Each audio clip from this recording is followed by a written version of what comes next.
प्रदेश में अब सोनेवानी अभयारण्य नहीं बनेगा, जिस पर राज्य सरकार ने भी अपनी मोहर लगा दी है। 21 जुलाई को आयोग अध्यक्ष गौरीशंकर बिसेन ने सोनेवानी अभयारण्य को लेकर भोपाल से बालाघाट पहुंचकर बालाघाट में पत्रकारों को इसकी जानकारी दी। हालांकि वार्ता के दौरान सोनेवानी अभयारण्य के अलावा खनिज विकास निगम अध्यक्ष प्रदीप जायसवाल प्रमुख मुद्दा रहे।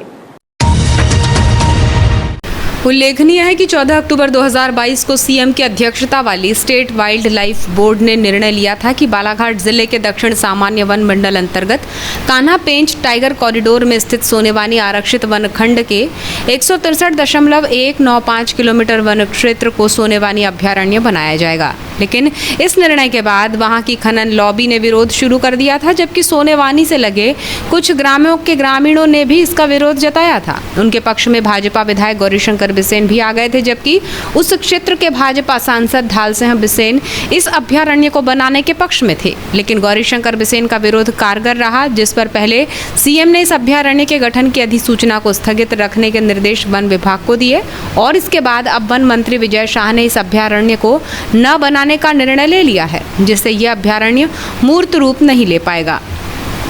बता दें कि सोनेवानी को अभयारण्य बनाने के लिए सोनेवानी अभयारण्य समिति संघर्षरत थी, जबकि पूर्व में अभयारण्य के लिए जिले के जनप्रतिनिधि भी एकमत थे। लेकिन बाद में उठते विरोध के बाद अभयारण्य को विरोधाभास शुरू हो गया। बहरहाल 21 जुलाई को बालाघाट पहुंचे आयोग अध्यक्ष गौरीशंकर बिसेन ने बताया कि वन्य प्राणी, मानव और खनिज की सुरक्षा की जिम्मेदारी हमारी है। उन्होंने कहा कि ये भी बात सही है कि कुछ दिनों से सोनेवानी के आसपास बाघ की आमद रही है, जिन्होंने कुछ जानवरों को मारा भी है और मानव पर भी हमला किया है। अगर रीवा की भांति सीमित दायरे के अंदर वन्य प्राणियों को रखा जाता है तो उसके लिए मैं सदैव तैयार हूं और हमारा प्रयास भी आगामी समय में यही होगा।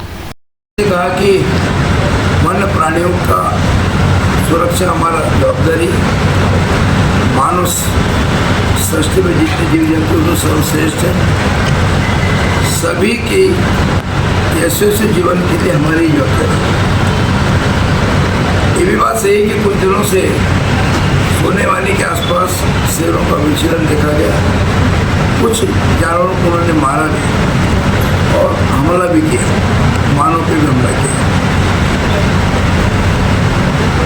इसका विकल्प हो सकता है कि जिस तरह से रीवा में टाइगर के लिए हम बोलचाल की भाषा में चिड़ियाघर कहते हैं, एक सीमित दायरे में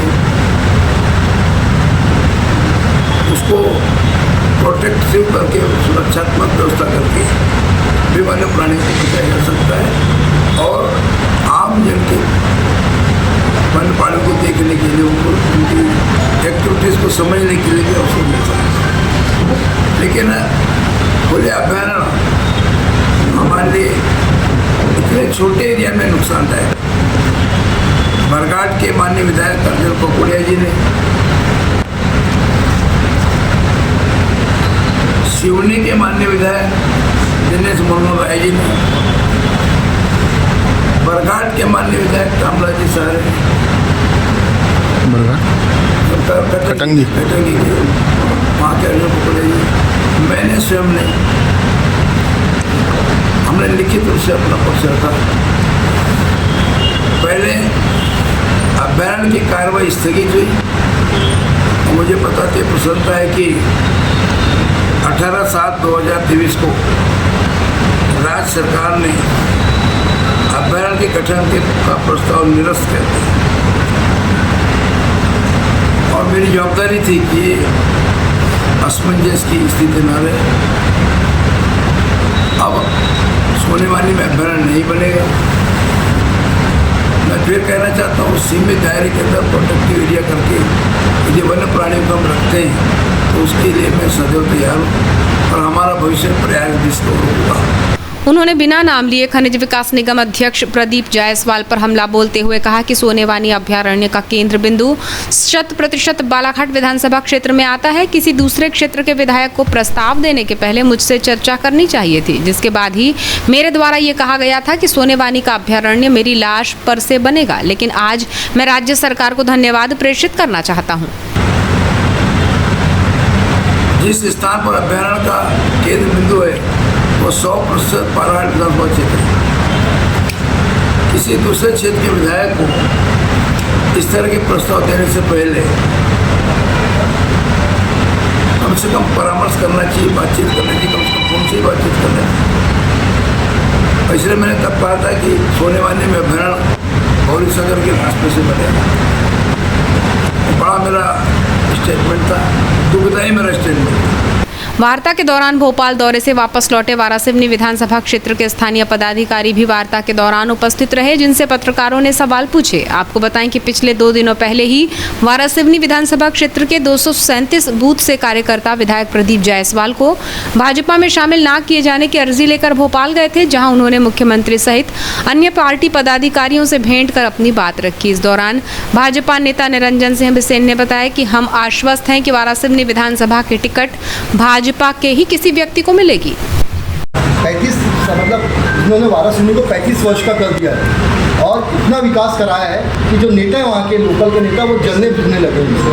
अच्छी बात। इस मामले में मेरा कहना है, वो स्वयं कहते हैं अपने भाषणों में कि मैंने ये 4 वर्षों में विकास कराया है।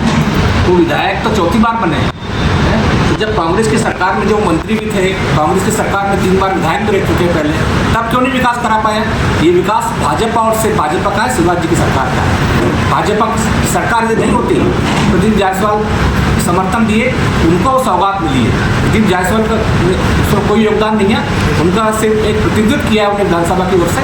सारा श्रेय भाजपा की सरकार का है, शिवराज से सौगात। अगर ऊपर संगठन आपके प्रदीप जायसवाल को अगर टिकट देता है तो क्या आप लोग स्वीकार करेंगे उनको कि नहीं करेंगे?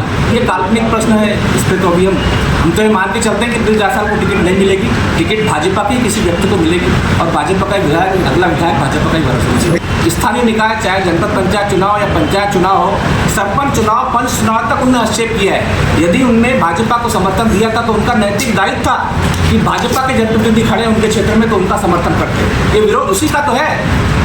आपने स्थानीय चुनाव, नगरीय निकाय चुनाव में हम 2 सीटें हमारे कम रहेगी, 2 पार्षद, हमारा नगर पालिका अध्यक्ष होता।